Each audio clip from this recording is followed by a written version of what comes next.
Yo, yo, yo. What is up, everybody? Welcome to another Sunday night service, Religiously Incorrect. You probably have already noticed that I am all by my lonesome.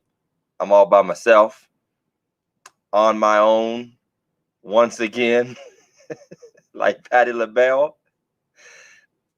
Pastor Jeff is a father again. Everybody coming in, tuning in. If you're coming in, somebody give it up for Pastor Jeff and his new bundle of joy, Lady Tiffany and Pastor Jeff coming in with introducing to the world Grayson Love Stanford. Grayson Love Stanford. I tried to get them to call him Grayson Todd Stanford. I was outvoted by my own wife.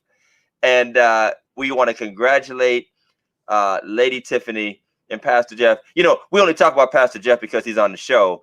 Lady Tiffany did all the work. He didn't really do anything but sit there and eat pizza, and he won't get sleep for a while. But we thank God for my brother. He won't be with us. But our man, producer, and the guy that makes it all happen, Big Mike, is here with us today, and he's going to be my co-host today. So everybody give it up for Big Mike. Most of you don't hang around to see Big Mike talk, but here you go. What's happening, Mike? How you feeling? What up, Pastor? How's it going, man? How you doing tonight? Man, it's a good night. It's been a long day. Pastor Stanford is on. He's going to chat with us from the hospital. my man. I tried to mention to everybody how I would have loved to be honored with Grayson Todd Stanford, but I guess Grayson Love is a much smoother name. You know, it sounds like he's going to be important in life. That just sounds like one of those names. Just that name. Grayson Stanford sounds like a senator. You know, right? Yes. a Supreme Court justice, congressman, something. You can't be named something Grayson great. Stanford, or your superhero, or a secret superhero. Something great. No right, doubt, no right. Doubt. Hey, Jeff was supposed to be at the hospital, man. I could have swore I saw him at Mosquito Lake on his bike. But he was on Mosquito Lake on his bike? I could have swore he was on his bike. Did Jeff, we see Pastor Jeff on a bike? I think we have photographic evidence. Do we have it? It had to be Jeff, man. Look, it had to be Jeff. Jeff, is this you? Jeff, is this you? Jeff, Pastor Jeff, is this how you spend your paternity leave? Right. Come on, man. You're supposed to be at the hospital with your wife. You are riding your motorcycle. You don't even have a baby carrier on the back of that. Pastor Jeff is enjoying his vacation. He's off for the next 2 weeks. If you are around the Mosquito Lake area, and bro, that helmet is not OSHA approved. No, that's if it's good enough, if it's good enough for the midnight shift, it's good enough for the highway. I guess so, man. It's good enough. So. Well, that's getting at Pastor Jeff for always having good reasons to not be on the show, including having babies. He's always off for a good reason. But again, we congratulate you first and foremost on your physique and and your helmet. And you know what? We congratulate you for still being able to pull Tiffany after taking pictures like that. He said his chest hair looks just like that. Right. Well, y'all know we ain't right. This is Sunday night service. That's how we do, man. That's how we do. We had a long, hot day. We had outdoor service, you know, Mike. So let me tell you how it went real quick before we get into our opening segment. We had a really bad forecast last night. And Pastor Tatum, you know how it is when you're trying to do something outdoors in the church. You just start praying. Thunderstorms are supposed to be in the morning. Thunderstorms in the afternoon. So, you know, we made our contingency plans. And thankfully, when we woke up in the morning, the entire forecast had changed. Good. No rain, no thunderstorms. But, boy, was it hot and humid. Yeah. Almost made me wish we could just go on ahead and be inside. Man, it was a hot one because I have to work tonight, so I didn't want to wait too late to cut my grass. So I figured I'd get up early and do it. And man, do I regret it. Yeah, it was something else today. It was bad. But it was a good day, you know. Good old church picnics. Did you go up going to church picnics, Mike? I've been to a few of them. Yeah, Been to a yeah, few yeah. church picnics. Actually, the last one I went to was at Angel de la Cruz's church. Yeah, we had a Okay. picnic out there in the park, man. They had a rib contest. Oh, okay. You know what I mean? Okay. So yeah, it was cool. It was cool. Had the We had music a water playing, and balloon fight, there you and go. one young man went overboard and got me after I had already sat down with some elderly members who like to fight. Uh-oh. And he got Uh-oh. me right on the head. And he didn't mean it. He's actually a family, family actually. Hmm. And he's just overzealous, and boy, them Right. old ladies, they about to tear him apart. I I had to know they was. like listen, hey y'all, it's just just don't make him feel bad. That'd be that'd be a church hurt story in 20 years. Right, right. Don't mess with Pastor Todd All now. I did was throw a water balloon and the church hurt my heart. But it was a good day. It was a good day. And Good, good. what's happening in the world, Big Mike? What's the story of the streets right now? Right now, the big thing is the Olympics, man. The Olympics just started. Yeah. They had the opening ceremony. Was it night before last? I believe it was. Now it's like all on delay because like it's really happening at like 3:00 in the morning. Right, Like the night before. right, But right. But yeah, it was. I watched the opening ceremony. It was kind of cool, seeing all the countries being represented. Some of them dressed with their cultural, right. costumes. Not costumes, but you know what I mean. Oh yeah. Yeah. But the it empty was stadium though, I mean, just the that threw it off for me. yeah. That threw it off. And I think it's actually worse as we reflect on the NFL last year where they were pumping in the crowd noise. It's worse because there's nobody there.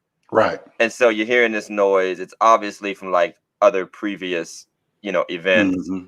I tried to watch some of my daughter was interested in some of it. But the US is stumbling a little bit. I mean, the basketball, what's up with your boys? Man, them cats is tired. Think about it. They don't had care. They don't care. See, I ain't want to say that, man. I ain't want to say. Then why play then? You know what I'm saying? If you don't care, then why even go all that way to embarrass yourself like that? It's embarrassing. 3 out of 4 games they've lost. Right. And only one actually counts, but 3 out of 4 games, that is not a good look. Yeah, not at all. And do things like that, not to get totally off track in the basketball, but don't you think that's going to become now a conversation on, the greatest, when they start ranking greatest players, greatest eras, people are going to start throwing up. Dream Team wasn't losing like this. Right. That takes it all the way back to Jordan. And they're like, this cat wasn't over here. This cat was blowing France out by like 56 points every night. Busting threes left and right. So we're literally watching, I believe, the reforming of the basketball arguments, and it's going to be based in something we're looking at right now because they're going to make that a part of the conversation. Right. But what about everything else, like the gymnastics stuff and the runner? I mean, do you feel like we've all lost interest now that, old girl is out? I don't know, man. No, I don't think we lost interest. It's just going to take a minute for the momentum to pick up. I think. But what did kind of tick me off though, man, watching the open ceremony, because all the countries being represented, it's about world unity and world peace and all of that. And China walked in. And the American commentator has some things to say about China, how they was how big is adverse, our biggest competition and the tension going. I'm like, come on, man, really? You gonna say that? They had a controversy about the map NBC showed. Wow. They showed a map of China that didn't include Taiwan and the South China Sea. And for those that don't know, China has sort of claimed territories, like has been done in the past and causes wars. And the U.S. is refusing to acknowledge those territories. So they throw up a map that shows China without those territories that they claim, which is like a slap in the face. And China got mad. Yeah. Oh, they got mad. So there's a worse story than that because there's always those stupid factoids. And, like you said, our biggest adversary. I just read an article today about a South Korean news station that was covering the entrance of the countries. Okay. And they had the most terrible stereotypes. Like Italy, they put up like a picture of a pizza. Oh no, come on, man. No, I'm not even joking. Russia, they had like the Chernobyl nuclear explosion. Wow. It was some of the worst. It was a few more. Haiti, of course, they were talking about the assassination that just happened. That's crazy. It was like the worst stereotypes you could possibly think of. That's crazy. And they had to apologize. It was just comedy. But yeah, you're asking people to care about and know about countries that nobody's thinking about any other time. Yeah, that countries most people haven't even heard of, or we're not friendly with, or we're enemies of. Right, so back to what Shea Carey. Yeah, is that how you say her name? Something like that. So she's out of the Olympics, but she's already won because she's in everybody's commercials, making money out there, doing it up. Do you think she really cares at this point if she's got all these checks? Nah, she cool. She's good. Cool too. She's good. And I think they all are true competitors, but our generation is different. This young generation is different. Right. I think they're more about that bag than the old heads were about pride in America. And she probably like, screw America anyway, because you didn't let me compete. Give me my money. So we're not going to boycott, but honestly, I don't think Tokyo is all that interesting to me. Yeah. One more fact to it, I will say they're having a harder and harder time giving away these cities for future Olympics because like nobody wants them. Man, really? Yeah. So like the next one is going to be in 2024 somewhere, and then I think LA has it in 2028. Okay. And like the year after that, only like one country in like Yugoslavia somewhere bid on it, like some no-name city. Wow. So they just gave it to them. Jeez. For 2032 because nobody bid on it. That's surprising. Because it seemed like everybody want that revenue and that money and that attention. So well, they're saying that the revenue's not coming. They're saying that it's not coming, and then they're building these stadiums, and nobody's using them, and now they're allowing them to use old stadiums more and stuff like that. But they were saying that it's not worth the political turmoil. These politicians have to answer for everything that's spent. So, I'm gonna check it out, see if. I hate to see the NBA implode, but here's what I promise you before we get off this subject and do our sponsors. Here's what I promise you. If the U.S. basketball team does any more bad performances, we are going to have some of the greatest memes we've ever seen. Oh, they're coming. They're working on them already. We're going to have some of the greatest memes on Twitter and Instagram. They're working on them already. Crying Jordan is going to be all over the place. It's going to be international crying Jordan. It's going to be bad. So I hope America does well, but if it doesn't, at least we'll have plenty of jokes. No doubt. That's the way I look at it. So let's hit up these advertisements right quick, Mike, before we introduce our special guest for tonight. Again, welcome everybody. If you're looking for Pastor Jeff, he's not here, but our sponsors are Phillips Care Cleaning Service, residential and commercial. They take care of floor cleaning, basic cleaning, deep cleaning, upholstery. I might have to call them soon. I need some carpets done. So, Fernando, I'll probably be hitting you up. Call my man at 330-219-7916. They do all types of cleaning services and all types of buildings of all sizes in the Mahoning Valley, Northeast Ohio. I am sure they will take good and very good care of you. And while you're at it, check out Phillips Care Lawn Service. They also serve the Mahoning Valley, Northeast Ohio with mowing, edging, trimming, either weekly, bi-weekly, even brush cleanup, some light tree cutting, and all other types of services you can think of. Of course, rake, and leaf season is coming soon. I got a bunch of leaves. I'm going to be lazy and just cut them up and pretend like I don't see them with my mower.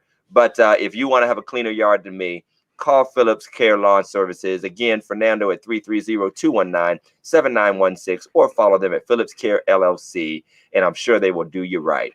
Big Mike, I'm going to let you do the honors on introducing our guest for the show we call Diaries of a Traveling Evangelist. This young man, I'll call him young, a good friend of mine, me and him go way back. He used to run revivals at the church I used to go to back in the day. Awesome preacher, awesome speaker, awesome person all the way around. So everybody put your hands together for the evangelist, James Smith, all the way from Toledo, Ohio. Hey, hey, hey, hey. Yes, hey, man. God bless you all. God bless you. You ain't do the preacher pose, man. You got to do the preacher pose while we read your bio, man. You got to look there serious. There you go. That's right. Say a little prayer. Yes. Bless you, sir. Bless you, sir. Good evening, man. Good evening. How you doing today? I'm doing fine. He forgot to add, I am his god brother. He didn't want to say that because if I mess He up, didn't want to claim relations. Who is my mother? Who is my brother? Yeah, that's right. In case I mess up, he don't want to say it. He don't want to claim you. Well, and I need to apologize now because it's my god brother. I call him Jimmy by his first name. So if you guys hear me say Jimmy, it's no disrespect. We just cool like We're that. religiously incorrect. We'll call you Pookie if we want to. So. But Mama Mary already claimed you, so she already said, you treat my godson right. So I guess we'll try to be kind. But it's a pleasure meeting you, Evangelist. And I want to dive right into it, man. I mean, what is your life like as an evangelist? What does it just consist of? I mean, just quick nuts and bolts. Real quick. I don't need your life story. Just what does being an evangelist consist of in the most basic terms? If you had 30 seconds on an elevator to tell somebody what you do. And they ain't church folk either, and they ain't saints either. You got to tell somebody what you do.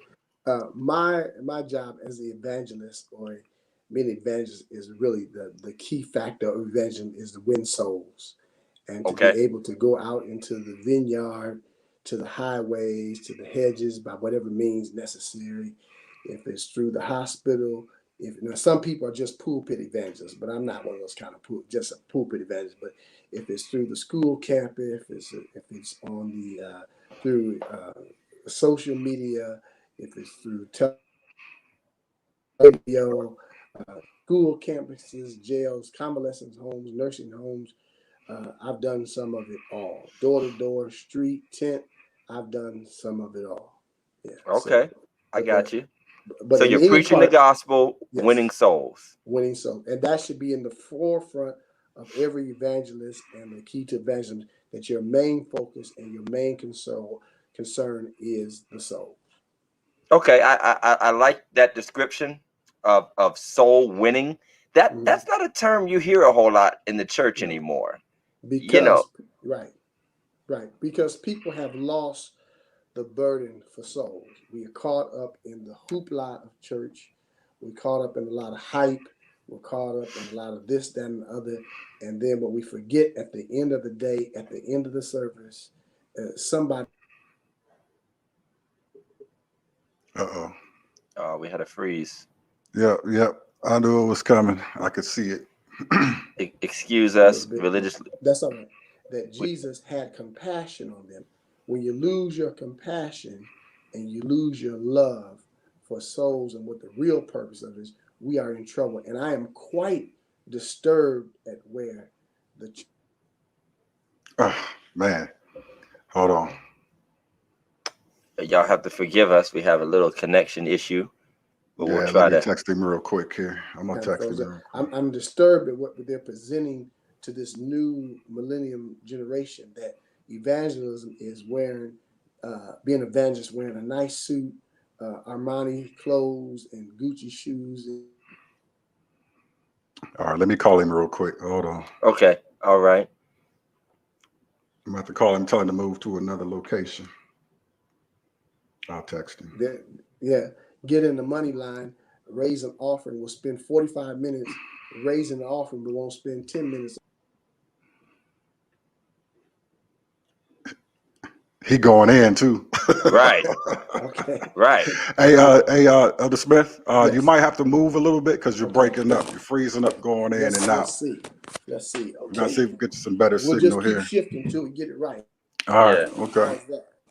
Okay. Yeah. Well, but I'm really.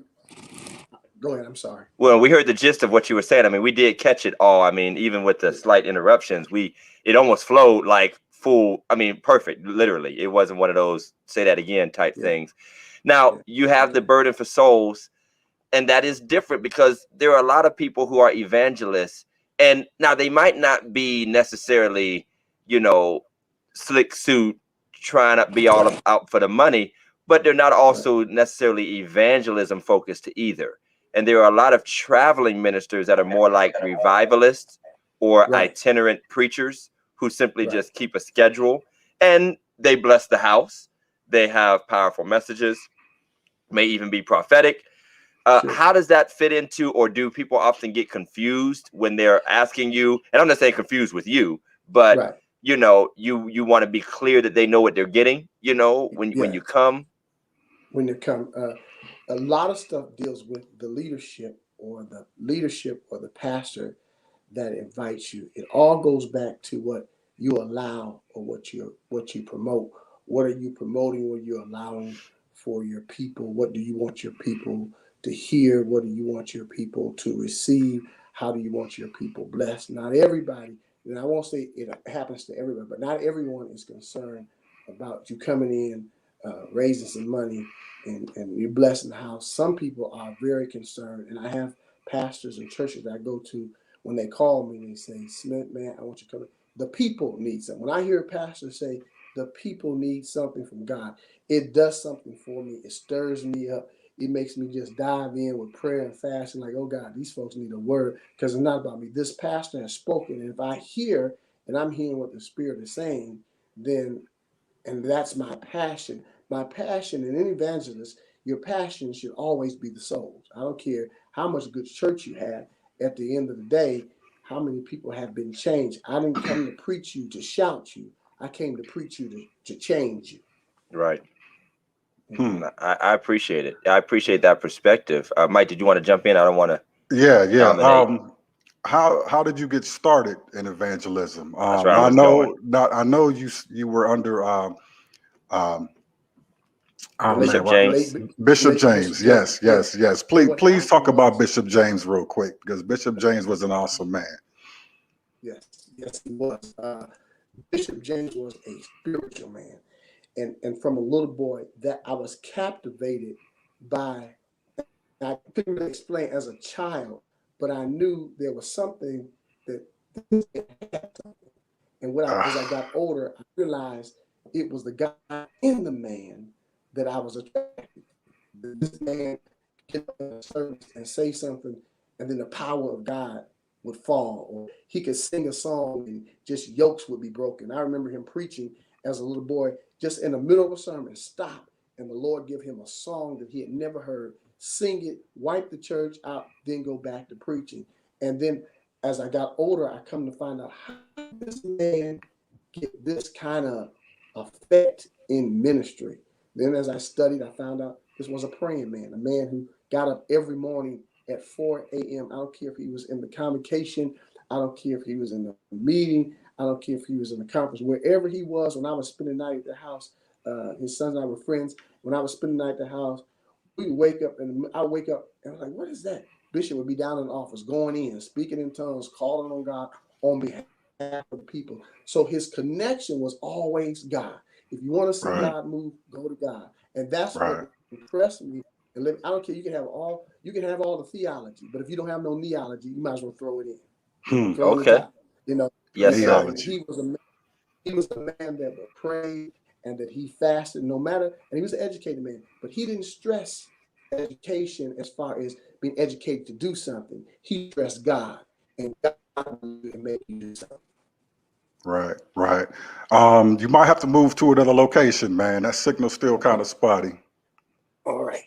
You know, as he's talking about that, you know, I'd be interested to know, Evangelist, what your start was personally in preaching, like what age you started, or what your first few experiences in preaching were like, and where was that? Who was your covering? Where'd you grow up at? Okay. I grew up at St. James under late Bishop James, and of course, it was always about accountability. We were just not out there doing it. He believed in that we should have a covering, and it was good to have a covering, because sometimes if you don't have a covering and something happens to you, and pastor don't even know you're gone, say a bad situation for whatever reason, or some kind of something happens, and then you like, well, I didn't even know he was gone. So we always operated under covering for our leadership. And then when we had to go places, it was like, Bishop, I got a call. They want me to come to Chicago. Thank God for a covering, because I remember one time I went to Chicago, and I was quite young. I didn't understand what was really going on, but it just felt like something in this ministry was just not right. It felt really strange. It felt really odd. I started to feel uncomfortable. I felt like I was being under some kind of attack. I called Bishop, and I said, Bishop, I don't know what's going on. I said, but there's something not right. I said, I can't pinpoint it, but there's something not right. He said, well, what do you want me to do? I said, I want to come home. He said, when? I said, I want to come home now. He said, what do you want me to do? I said, get me a ticket. And I, not thinking I already had a ticket, my thing was to get out of there. So Bishop told me, he said, I'm going to get you a ticket. He went and got the ticket. I called him back. He said, the ticket's at the airport. He gave me some names of some people to call if I had any problems while I was there. I called the church and let them know that I was leaving, that I wasn't staying to finish out, you know, what I had come for. They said, what did you want me to do with the offering? I said, you all can keep the offering. You can keep everything. I'm going home. But it was the safety net that I felt of my leader and the covering that was able for me to be able to pack up and just go, and that he could say, I knew he was there. I knew what was going on, and I didn't have, and I was in good standings, and I didn't have a problem with getting the ticket coming home.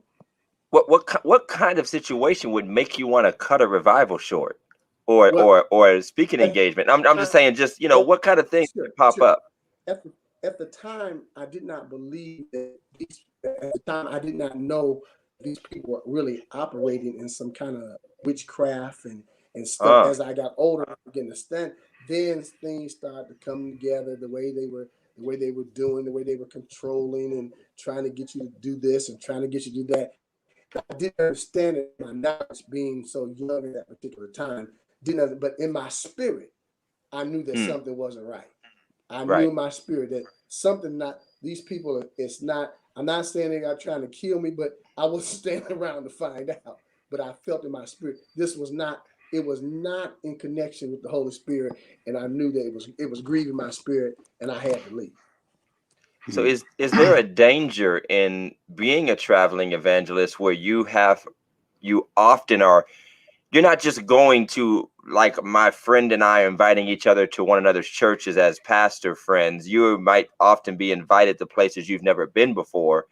And through conversation and prayer, obviously your discernment tells you, but there's no telling what atmosphere you might walk into. It might not be that church. It might be guests. It might be someone else as a part of the program.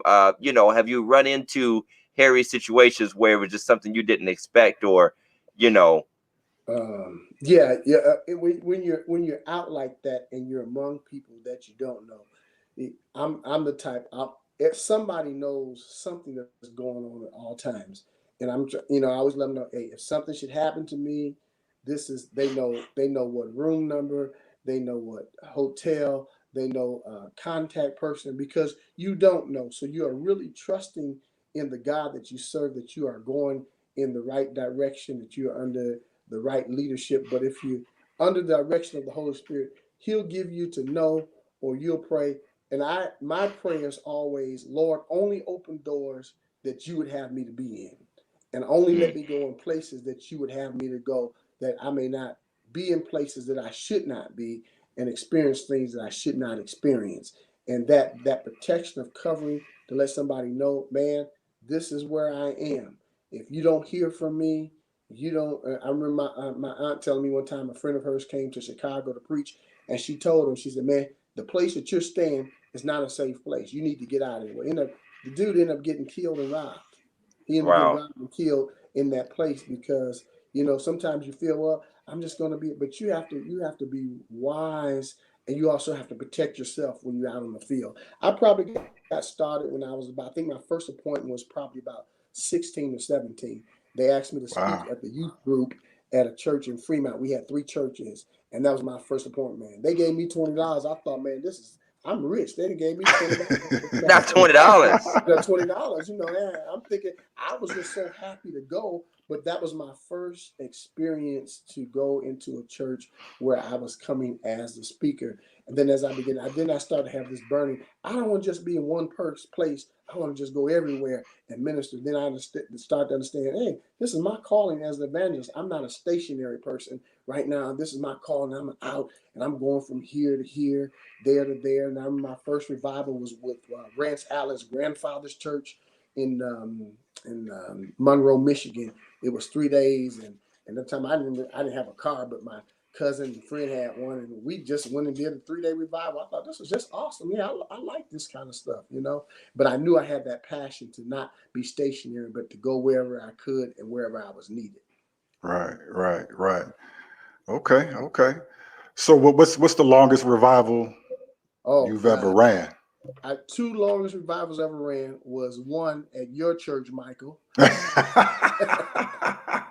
I came there for and the thing about evangelism, you have to be flexible. You don't know, there can be a Holy Ghost breakout anytime.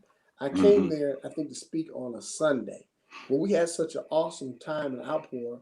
Pastor Jordan said, well, let's take it a couple more days. He says, but we might have to end because I'm coming up on some my anniversary and we don't know. So it broke out. We went a few more days. Next thing you know, I was there till about Wednesday. The Wednesday came, then I was there the Sunday. Then Sunday came, and he was like, do you have anything planned next week? And I was like, no. So he said, let's take the revival on.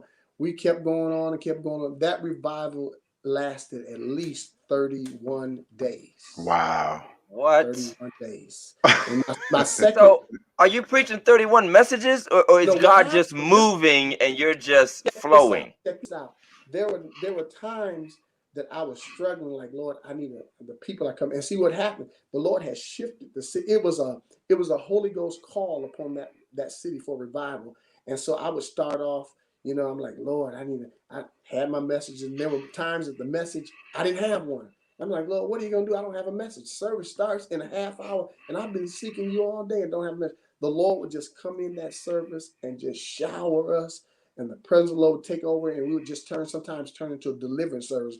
But really, I preached probably about 90% in that revival, because each night there was a different crowd coming, and people were coming from all over the city, and it just shifted, and I was there 31 days. Wow.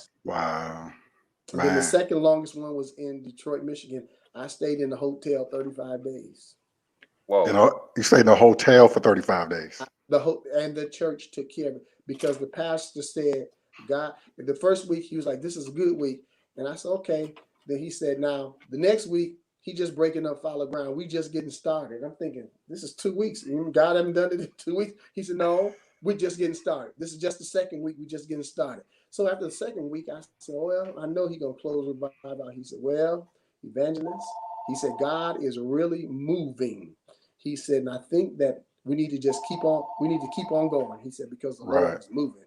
So we went the third week, and I said, for surely we are not going to be in revival another week. Third week came, he said, I think one more week could do it, evangelist. And we went on another 7 days. I think that was Jesus on the main line. You should have picked that up. Whoever Jesus called. I want to park there for a minute before we move on to more practical things. When you talk about starting a revival or a revival breaking out or a Holy Ghost moves, what determines that? Do the services get dry? Do you wait for them to wane off? Do you try to end on a high note like a boxer who doesn't want to lose? Because the Lord gives the evangelist he gives them evangelistic anointing. When people say, Smith, if you go to such and such church, they kind of dry over there. I said, oh, that's good. They said, why is that good? I said, because dry wood burns faster. So I have I believe the Lord gives the evangelist an anointing to shift the place, to shift the atmosphere. If it has not shifted, it has not changed, because that's part of my assignment, then I have not completed my assignment. That's why he called the evangelist in for reinforcement. But when you said, how do I know that what happens, it starts when I can never go into church and say, it's going to go into 3 days, it's going to go into 40. I know I just go in doing what the Lord has called me to do. Then the Lord speaks to the pastor. I have gone places where I said, oh man, this would be a good time. I mean, the people are being blessed. And I've said to myself, what these folks need is a revival to continue on what God has started.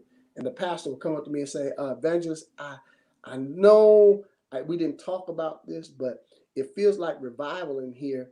Do you think that could we possibly go a few more days? And I said, sure. But I've never had to call for revival and ask the people, because I was taught under Bishop James. He said, wherever God dropped you off, he knows where to pick you up. That your gift would make room for you. So I've never had to call pastors and say, pastors, can I come? And can you give me 3 days? Can I run revival? Now, I have called pastors when they said to me, if you're in the area, if you're ever in the area and you're coming this way, let me know, And if we're not doing anything, I want you to come, or I want to fit you in. But I've never had to call in the 30-something years that I have been evangelist. I've never had to call. I have with my own walk with God, have felt you better get ready, because why is God giving me all these messages? He's getting ready. He's got an assignment for you. So in my personal time with the Lord and my walk with the Lord, he gives me that unction. He gives me that to know something is getting ready to happen, and you need to be prepared for it. Okay, question for you real quick. Now, when a pastor calls you and say, evangelist, I want you to come down and do a revival, do they give you a specific reason? Do they say we need this, we need that, or this is going on, that's going on, or do they just know they need something and then you deliver? I never allow or ask pastors what's going on in their churches. I don't have that conversation, because I believe that if this is ordained by God and God has ordered my steps there, with my own preparation and time with the Lord, God is going to give me what that house needs without the pastor saying, now I want you, this is going on, and we've had a lot of confusion, and we've had a lot of this going on, that going on. And I don't want to hear I don't want to talk to any members. I don't want to talk to your I don't want to, when the pastor said, I want to tell you I said, no, pastor, don't tell me anything that's going on in your house. If this is the God meeting, God will speak, and he'll tell me what's going on, and I'll confirm what's already happening without you telling me. So when you pop it up, and you start stepping on toes, and God got you all up in the church's business, calling out spirits and things, and because I've been there. I had, and of course this was a Baptist church context where I preached a message, didn't know what was going on in the church. Pastor got up and started rebuking the members. You know, y'all having secret meetings and stuff, and I'm sitting here like, I just came for anniversary. I didn't come here. So how do you respond to that if people feel like you have, that people can be convinced you had some pre-knowledge that you knew what was going on? Most of the times, pastors have said, this evangelist, when he knows his membership and he's picked up on that, he said, I want you all to know, before you all go to saying something about the evangelist or saying to somebody, I have not carried one conversation with this evangelist. God had to give him to this, because we never talked about that. We never discussed. And I've had pastors get up and say, man, listen, I know you was in the house today. I know the Lord was in the house today. And I said, really? He said, because everything you said, I can give members to. We never talked about this. And you said almost verbatim what was going on. Wow. Well, you just got a cosign from Superintendent Johnson. Superintendent Ross Johnson. Yes, Superintendent Ross Johnson. Let me tell you about Superintendent Ross Johnson. Superintendent Ross Johnson pastored in another city before coming to that area. And Superintendent Ross Johnson, I was the only person that stood in Pastor Johnson's stead when he went out of town or on vacation and couldn't be there.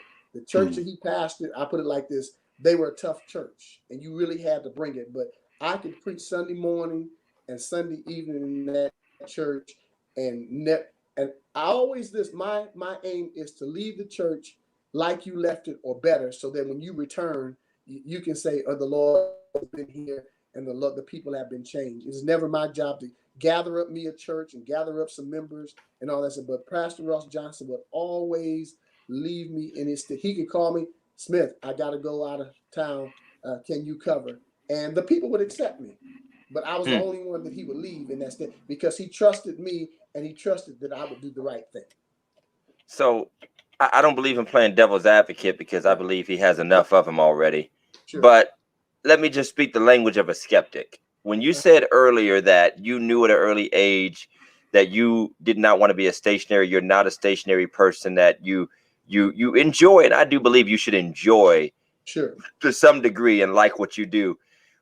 Is it more of and I'm just a skeptic talk, not me bashing you, but are there some people who say, hey, evangelists are just people that can't keep a church or don't want to sit still or don't have the ability to preach week in and week out, they can preach a few sermons, because that's a running joke among pastors. We got to come up with something fresh every week. The evangelist can just jump from city to city, or some people just feel, hey, this person just doesn't have stability, or just likes to be a traveler and say that they went here and there. How do you respond, or how would you think about that? I'm glad you brought that up, because when you know what God has placed in the body of Christ and in the kingdom, then you don't have to question that because Ephesians 4:11 says he gave some pastors, some prophets, some evangelists, so there are people that are called. There are different offices and positions in the body and in the kingdom that we fall under. Those people sometimes are saying stuff because they don't know, they want to do it, or they're jealous, or they don't have an understanding of what is really, because we have a lot of opportunities in church, but we don't have a lot of understanding of the offices that operate in the church. Mm-hmm. So sometimes people's lack of understanding of knowing what is and I know this new thing of evangelism has got us messed up, because this new age evangelism is almost sickening to me. But that's how would you describe the new age evangelism? The new evangelist thing is I come in, I'm dressed with a suit, with a designer suit. I got all the right things to say. I'm hyper. I'm arrogant. I'm self-centered. I'm untouchable, because we come in now with this air. So they told us these were the Lord's people, and that we were supposed to handle them carefully, and we were supposed to handle them godly. But this new group comes in, and the evangelist's job is really to hit and run. The evangelist's job is not a stationary job. It's you come in, you do what you got to do, you stir the house, you do what you got to do, you leave it like, and then you move on to the next station. That's what the evangelist does. But this new age, they have portrayed that it's all about, I look a certain way when I come out. I want all eyes on me. I want my red bottom shoes on. When you start doing that kind of stuff, people are taking their eyes off of what he's saying, and they're looking at you, man. He got this on, and then he's so sharp. And did you see that diamond bracelet he had on? Man, when I start preaching, I'm gonna look like that. Well, then that's a bad thing to try to look like. Right. I don't even think that's that new, to be honest. I feel like that's always been an element that exists. I think the social media, TV, you got people walking around with writers and honorarium demands. Right. That, that came on, Pastor, as coming up as a young boy. The evangelists that we saw, they had plain black robes, or they had a dice robe on. The women wore the hair back in the little bun. They came out. They didn't have on makeup. They didn't have jewelry on. They came. It's amazing, but when you're on assignment, your attire can really speak and say what kind of job you here to really do sometimes. This man has come for. This man is not playing. He's got his. I don't preach in suits because I don't have suits. When I come to work, I wear my work clothes. So my usual, I have a little robe or something I put on because I'm there to work. This is my work clothes. I come. Wow. I'm here to tear it down, build up, and I'm here to shake this place. I'm here for some souls to get saved. I'm not here for you to look at me and say, oh, he's so fashionable. Man, I like that Armani suit he got on. I like the Gucci shoes. That's not my, listen, all that stuff is in a different setting, but my attire should say something about my assignment. Okay. Go ahead, Todd. No, I think this punches into Janet's question. Janet asked a question about being at a church and your word is contrary to the preaching of that house. Have you ever run into conflict with the preaching or the flow of that house, where maybe the pastor, it's going in a different direction? And I think I was going to bounce off of that since you brought it up. There's often warnings about letting preachers come in and tear up your church, because you said it was a hit and run ministry. So the evangelist doesn't have to deal with the ramifications of something that might be done, or a spirit that might be opened up, so if that evangelist comes to your house and he's saying something that's not in line with the word of the Lord versus your personal your personal stuff, you know. Right. It is upon that leader to not only correct that, but sometimes I've seen Bishop James correct evangelists openly. That means maybe they did not know what they were really saying, or they didn't have the right understanding of that particular scripture. It didn't mean that he didn't let them come back, but they knew that he needed to correct that. And not only did he correct it, but he corrected it openly in love. I remember this one big time evangelist lady came to our church and she said something, and he said, "Prophetess, let me help." Figures. Biblical basis of what we say at this church. Huh. He corrected it, and we went on, and we went on. Wow. Wow. And have you ever been accused, rightly or wrongly, of tearing up a church or causing a problem after you left? Have you ever been accused of tearing up a church? Yeah. I've had pastors say, I've had pastors tell me, you can't come back to my church. And I said, well, Pastor, did I do something? He said, yeah, my people, they like you. And when they hear that you preaching somewhere, they follow you. So you can't come back to my church. Now that's not tearing up a church. That's being too popular. I mean, have you ever been accused of error or accused of maybe rightly or wrongly? I'm not saying it was an accurate accusation. Have you ever been accused of leaving a bad spirit or being contrary to the pastor or the church's understanding of the word? That's never happened for you. No, because when I flow on the gifts of laying on hands. And so when I go to a church, I'm always cognizant of the fact that I am the guest. I am subject to the prophet in that house. And whatever he says, or says, he may not believe. I've gone to churches where the pastor didn't believe and the evangelist coming to lay hands. So I said, Bishop, Pastor, do you have a problem with me laying hands? Yes, no. People don't lay, I don't let, evangelists don't lay hands in my church. And I said, yes, sir. So he said, when you get through preaching, you preach the word and you turn it back over to me. I don't have to, I'm not going to fall out with you. That's your house. And I have to respect when I'm in your house. Okay.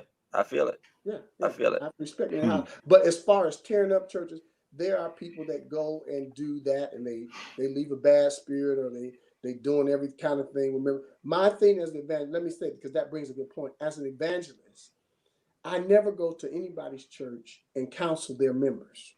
That would not only be bad for you, but it's bad for that church. When a member comes to me and says, Evangelist, I want to talk to you because I want to get your opinion on something. What do you think about this? I said, I think whatever the pastor thinks. Because I'm just a guest. The pastor may have told you one thing, then I say something else, then I've created chaos in that ministry because the pastor told you one thing and I said something else without knowing the whole story and ramifications of what's going on. So I make it my business. I don't counsel people's members, even the pastor. Well, I want you to talk to that person. Then, Pastor, you need to be standing here with me when I say what I need to say. But I'm not going to counsel pastors. That's not my job to come and counsel your members. My job is to come do what I've been asked to do my assignment, and then move on. Okay. Now, let's get religiously incorrect for a minute. That's it. Let's switch it up real quick here. You're going from town to town. You're seeing, you're meeting all different kind of people. And you're seeing all different type of women. So how do you handle the temptation? How do you handle that aspect of the job? Well, your first thing should always be to remember, number one, you got a covering with the pastor that would check you. Bishop James would tell us, I'd rather for you to mess up at home than to mess up away from home. Because if you mess up away from home, I'm gonna shut you down completely. You're not gonna be going anywhere to do that. So number one, you had that covering and that respect of a pastor that knows that I'm not playing. You're not out there to be sleeping around with people in the hotel. You know, you're gonna have temptation. I mean, okay, young man said there were times that women came through the prayer line twice in one service. First they had a pain up here, the next one the pain was up here in the chest. But my bosoms are aching. I got it right up under this. Right up under here. It's a lump. Breast. right up under there's a. I think there's a. I discovered a lump. Just now. That's when you say, "Mother, come here, mother. Mother, put your hand right there." She says she has a lump, and I'm gonna put my hand on top of your hand, mother. But she says she has a lump right there, and we no. She said, "Never mind." She said, "Never mind." Never mind. I think I'm healed. I think I just got healed. Yeah, but what you have to do, even though you are anointed to do an assignment, that does not stop the devil from coming at you. And let me ask this. Yes, ma'am. Is it more contrived or overblown and exaggerated because of media and because of scandals? Is it more, yeah, you'll have this and that, but it ain't Greenleaf every single day? And as an addendum to that, is it more the women, or is it more preachers who behave badly and everywhere they go it's a problem? Or is it really all these horny women everywhere sitting up in pews squirming around like the 5 heartbeats? I'm gonna be all honest with you. It's not all, because people only do what you allow them to do. Okay. First of all, when I travel as an evangelist and I come to a church, even if it's the pastor that I know or some people I know, I don't give out personal information. You're not getting my phone number, because why are you calling me? You're not calling me. So you're not coming up to my hotel room to hang out. If there's somebody, there are times I've seen a young lady that I thought was very attractive, I was interested in, to cover myself, instead of going to that young lady after church or seeing her, I went to the pastor and said, "Pastor, I have a question for you." I said, "There's a young lady in your congregation that I kind of looked at her today, and I want to know, what's the status, and what do you think about it, and how do you feel about it?" That's covering myself and protecting myself as the evangelist, because you have so much freedom, and you have so much freedom to yourself. It's easy for you to sin because nobody's around. You're in a hotel by yourself. You can tell them, "Hey, I'm in room 262, but you go up on the 3rd floor, come on down on the 2nd floor, people say that, and nobody will see you." You sound like you've heard of this before. It sounds like you've heard that line before. But just like you have good preachers, just like you have good teachers, you have bad teachers. Or just like you have good policemen, you have bad policemen. So in this field, you've got some people out there with the wrong motive. How many numbers can I get? How many people can I get to come to my room? And it's a thing. You have to be a person of integrity, because what you got to remember, if you mess up at that church, not only has that door closed for you, but that pastor has now told another pastor, if so-and-so tries to come to your church and you want him, don't get him, because he slept with 3 of my girls at my church. How long was that revival? Did it only take 3 days, or was that a 31? Does it take 30 days to go through 3? I mean, I don't know the rules of the road. This is So when you do that kind of stuff, it's always a person. My whole thing, whatever I do, I always remember I'm accountable to God. Right. And if the pastor don't get me, God is going to get me, because we are his people and the sheep of his pasture. So if I mess up and take advantage of, I try to go after, I fear God more than I would fear the pastor or somebody saying, "Oh, you messed up," because that's the one I'm afraid of. I have to answer to and be scared. Now, I can vouch for Evangelist, because I've been in revivals with him. I've traveled with him a couple of times, and it gets serious. It gets pretty serious. Because people they throw themselves at you. Yeah. Okay, yeah. So I'm reading between the lines right here. So Mike was the wingman, is what you're trying to say. Mike was the evangelist wingman. It's like, "Mike, you handle this. I'm doing this." I have been in the hotel room and heard a knock at the door, and when I got to the door, the peephole is covered up because they've covered it up with their finger. So I've had to get on the phone. I go in the bathroom, turn the water on like I'm in the shower. I get on the phone and call down to the front desk and say, "Hey, this is Evangelist Smith, and I'm in room 238, and I need you to send security up there because somebody's outside my room, and they're covering the peephole up with their finger." And suppose I just open the door, and this is a fine, attractive woman, and I just need prayer. I don't know what's going on the outside door, but protect myself. He always makes room for an escape. I had an incident one time. The girl sent me a pair of her thongs and sprayed them with perfume in a Ziploc bag. It happens, and it's Man, not. he carries himself very well. He carries himself very well. Carries himself very now, well. Now, yeah. when you talked about accountability, and I don't want to pry into your personal life, but have you been married, and is the family of an evangelist? Is it possible for an evangelist to have a family? And oh yeah, it's on both sides. I've been on both sides. I've been single, and I've been it takes an understanding spouse for you to be away, and not only be away, but have a relationship that you with her that you trust him or her enough to be able to say, I trust you while you're away. I trust the God in you that you're going to do the right thing. You're going to come back home just like you left or better. And it's very hard on a family, especially if an evangelist is gone for any amount of time. Usually I could be gone 3 days. I could be gone 4 days. I could be gone 2 weeks. It's a psychological part of it that deals with your mind, because you're gone for such a long period of time that, everybody, oh, we got the best rib place. We got the best Chinese place. After a while, all the food is tasting alike.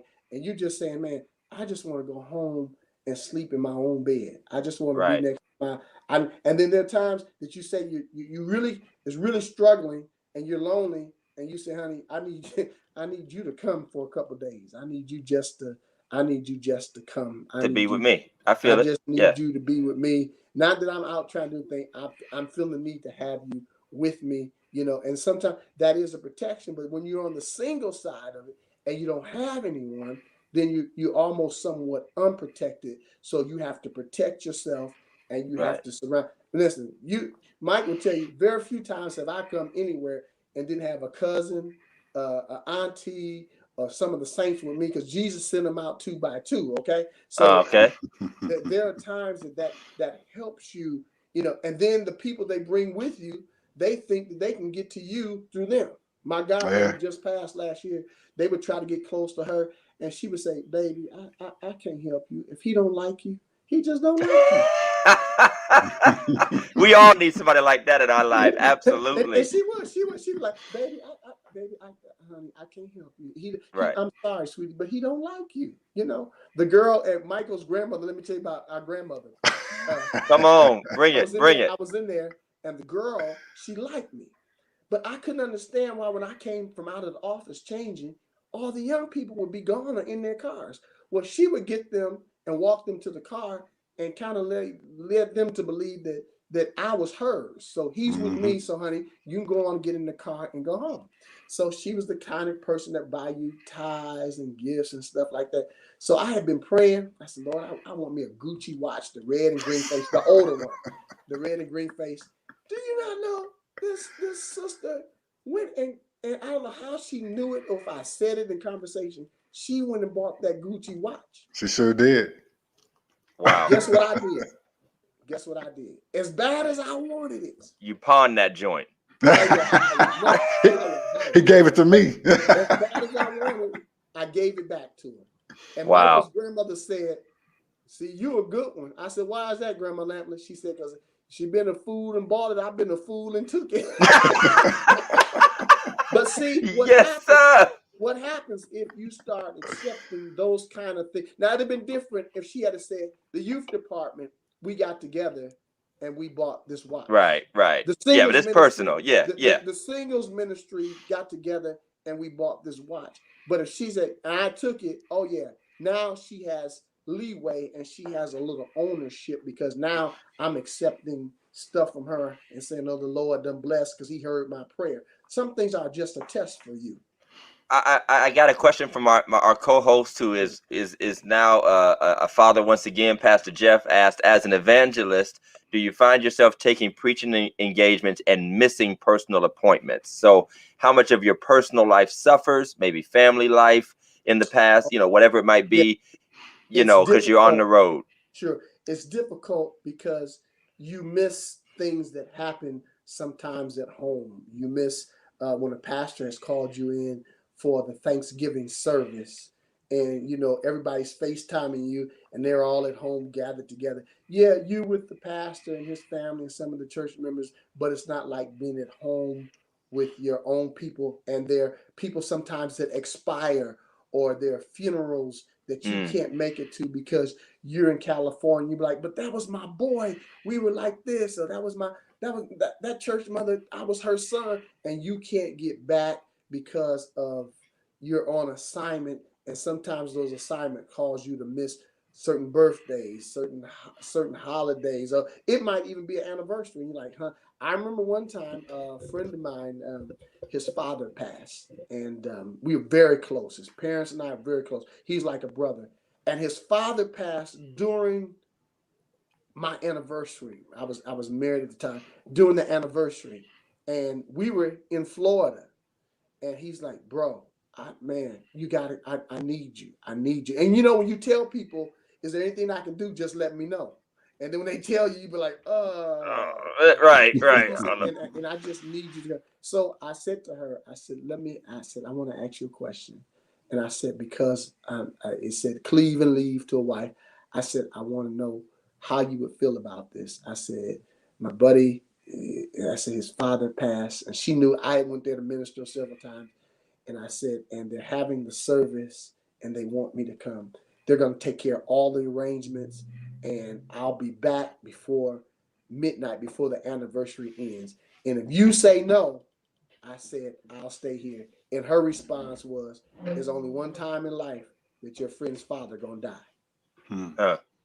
So she said, you go, but you better get back. Right. So 11:59. I went, and as soon as it was over, I booked out of there, and I flew back home.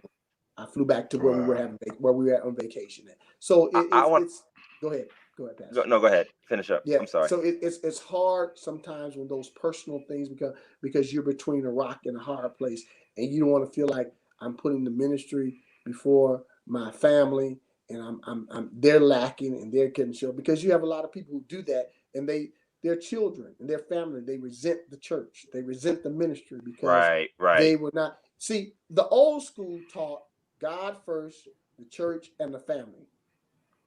The new school says God first, your family, and the church. Because like, I'm all across the world, winning the world, spending time with everybody else, but I'm not spending time with my family. So it's the priority of knowing that you need to try to balance it all out and know when to say, I can't come because this is important. I can't be there because I need to be here, or I can come, or maybe I can come another time. Let me ask on the personal side again. Now, this is just being a person, because as pastors, we like to talk so spiritual, or as ministers, evangelists. But do you ever feel like you've gone somewhere and it's not worth it? Like, I got invited to a garbage gig, or maybe they misrepresented what it was. They got you in somebody's living room, or the worship is so janky. They got they 6-year-old on the drums, and and then you're supposed to work miracles. Like, they hyped you up like you was gonna do something. Yeah. Well, that goes back to your focus and your purpose. Okay. What is your purpose? Are you only going to a big church because I've been in some backwood churches, okay?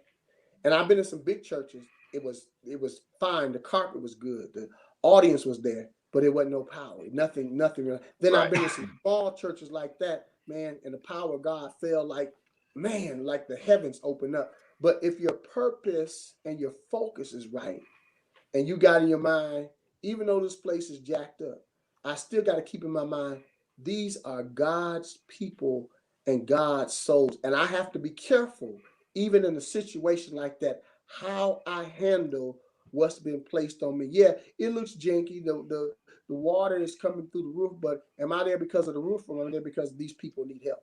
And I have gone places where they couldn't really even afford the evangelist. They couldn't even afford. And I said to myself, don't worry about it. I'll come just to help you anyway. And at the times I've gone, and I know they really couldn't afford the offering, and they did everything they could and prepared. And I said, you all keep it, and put it on your bills. Keep it and put it on the gas bill. Do whatever it needs to be. But down the road, at the next appointment or so, God has made up the difference.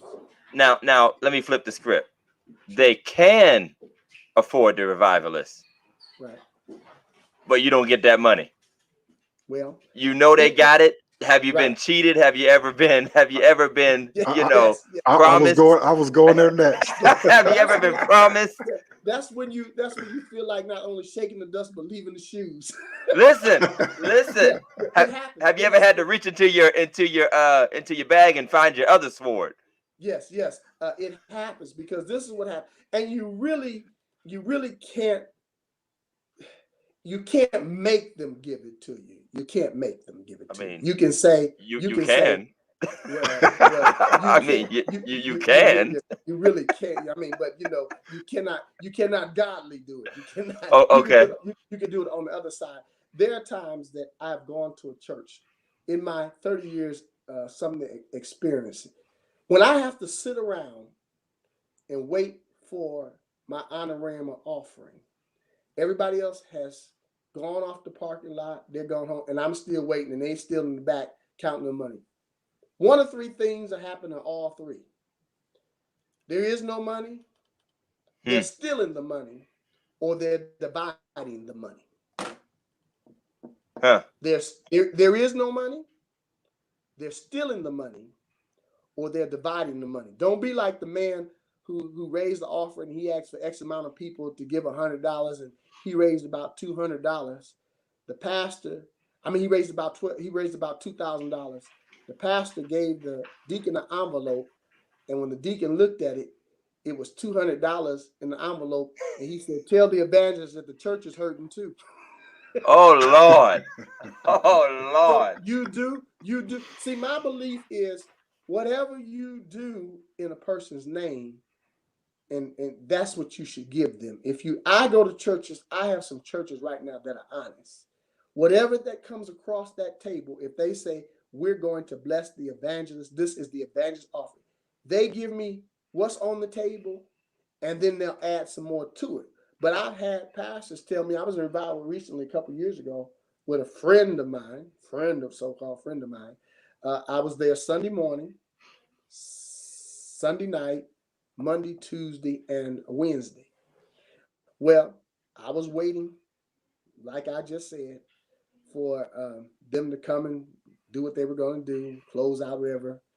He says, "Evangelist, we want to show you what we're going to show you what we raised in the meeting, and then we're going to show you what we did with the money." So I said to him, he said, "Well, we had to take care of the organist, and we paid the organist $700 out of my money." And I said to pastor, because he was a friend, I said, "Who wanted the organist?" He said, "Oh, I did." I said, "Who invited the organist?" He said, "I did." I said, "You know who should have paid the organist? You should have. Why would you take money from what you raised for me in my name to pay the organist? I could have called in my buddies and my friends, and they would have did it just for general purposes, because that's what we do to help each other out." I said, "But I don't think it was fair for you when you say, man, now you invite me to your house and you say, hey, man, you come over for dinner. When I get for dinner, you say, what did you bring?" Well, your invitation was for me to come for dinner. You should have provided the dinner. So my whole thing is, if you invite me in, that should have either been out of your pocket or the church's pocket. But you sat up there to believe that monies that were being raised during the week or on my nights were for me, and you're taking it and using my own money to pay for the meeting. And using your name to raise the money. Using my name. And you can't be blessed like that. So just like you said, preachers might spread your name if you go into town and mess up, and you mess up in their church. Do evangelists keep a list of preachers that they warn? Don't. If so, is there anywhere in my area I shouldn't be preaching? If so, this is the whole key. Now, with all fairness to the evangelist, this is the whole key to evangelizing and going to different places. Number one, the main key is communication and understanding. how evangelists really got into a lot of contracts. You got some evangelists got cancellation fees now. If you cancel me, this is $500 because I could have taken another appointment.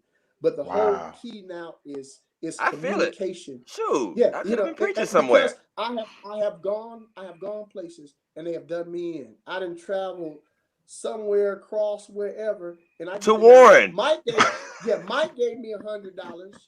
You gave me $100. Somebody else gave $100. Now I can calculate how many people have been in the line, and all I done counted 25 people in the line at $100, and then you giving me $300. Something's wrong with that picture. Well, what if they was lying? Because I know our tithe boxes, they don't always, right. you know.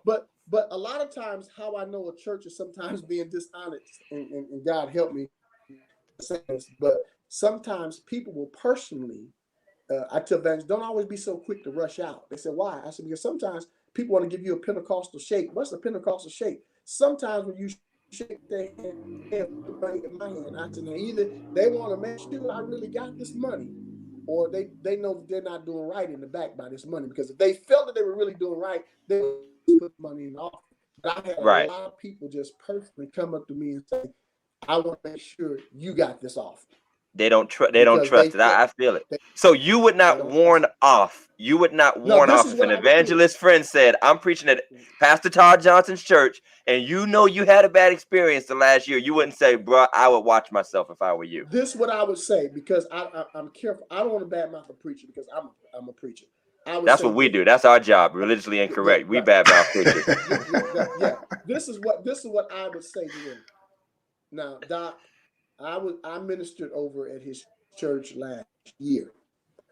And if you're going to minister there and you feel to go, get clarity and understanding from beginning to the end, what is what. Doc, did something happen? Get clarity and understanding. The scripture says, wisdom is the principal thing. Therefore, get wisdom. With all you're getting, get an understanding from beginning. Finances, hotel, whole 9 yards, so you won't feel some kind of way and you won't walk away feeling, whatever you got cheated.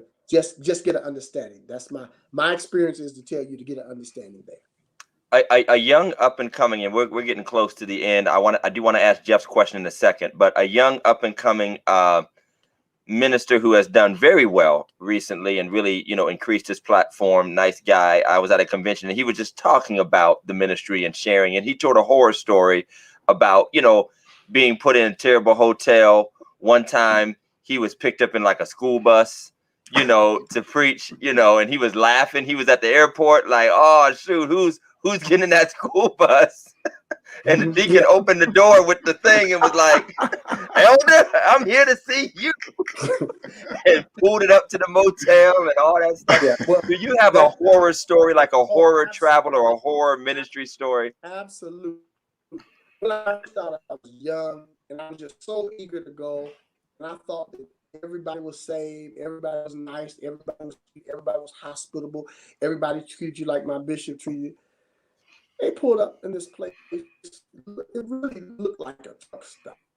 So I kind of said, maybe it's gonna be so bad. And I get in there, they bumping in the other room. I said, I know this is the devil. I'm trying to say, oh God, and she's saying, she got another. Right. So I called the pastor and I said to the pastor, Pastor, I don't want to be an inconvenience, but I must say this to you. Number one, I don't feel safe here. I said, and number two, this is a terrible place. And I said, and the walls are very thin, and I'm just not going to be able to stay here. And then they took me at that time. Holiday Inn was a big thing. You stayed Holiday Inn, you was big. And I don't know what he thought that, but I would say to somebody up and coming, you always it's something to cover yourself in the event that you will get out of nowhere and you don't want to stay there. I've been places where when they pulled up and I went in and drove off and they thought it was okay, I got my plastic and said, where's the nearest Marriott? Where's the nearest? And I went to another hotel. I switched up because that just was not. It just couldn't do it. Because if I can't rest, I can't sleep. And if I can't sleep, I can't minister. Right. My surroundings, because I'm out here by myself, I have to feel safe. I have to feel comfortable. So things always go with a backup. But that brings me to another point. I created a ministry form for myself. Nobody taught me this. I learned through trial and error. And on that ministry form, I'm secretary. You have to fill out all the information. It states the church, the contact person, the service I'm speaking at. It has a list, and you check off: is it a revival? Is it a tent? Is it a conference? Is it a prayer meeting? Is it a prayer breakfast? Whatever relates to on that list, you check it off. It states the hotel I'm staying at, the flight I'm going to be taking, the airline, the whole 9 yards. I have clarity and understanding even before I leave. If I don't have that etched in stone and know exactly what's what before I leave, I'm not leaving. Got you. I'm not I leaving. feel it. That's good. I appreciate it. We wanna wrap up tonight. I mean, you have been amazing and insightful, Evangelist Smith. I appreciate your candidness, and you promised to be transparent, and you were. And I know that there are lots of other questions that could be asked, but we are just coming up on our time. Pastor Jeff did make a great comment. He made a great comment, Pastor Jeff, that there is a difference between the act of evangelism and the office of evangelism. So you can speak to someone about Jesus, talk to someone at a Burger King, as he says, but you don't necessarily hold the office of an evangelist. That's right. And I think that's very true. That people think they have an evangelistic ministry when really they're just very personable.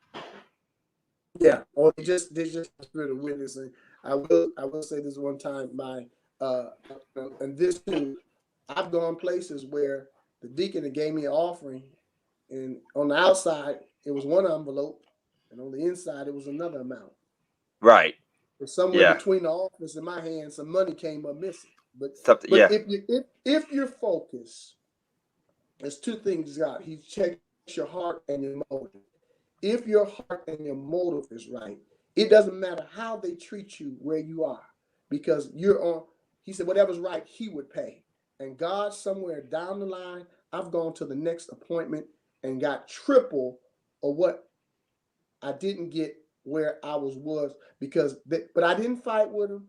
I didn't argue. And there are times, and I say this, that I know that they weren't going to do right. But I went back not because of what they were going to do for me. I went back because the people wanted to be blessed, and I was going for the people, not for the pastor. Yes, sir. So like I know this guy. I know he's not. I know he's gonna steal the money. Well, why do you go, Smith? I go because there's a need for the people. Yes, sir. Well, we want to make sure there's nobody at your door covering up the peephole and knocking on the door.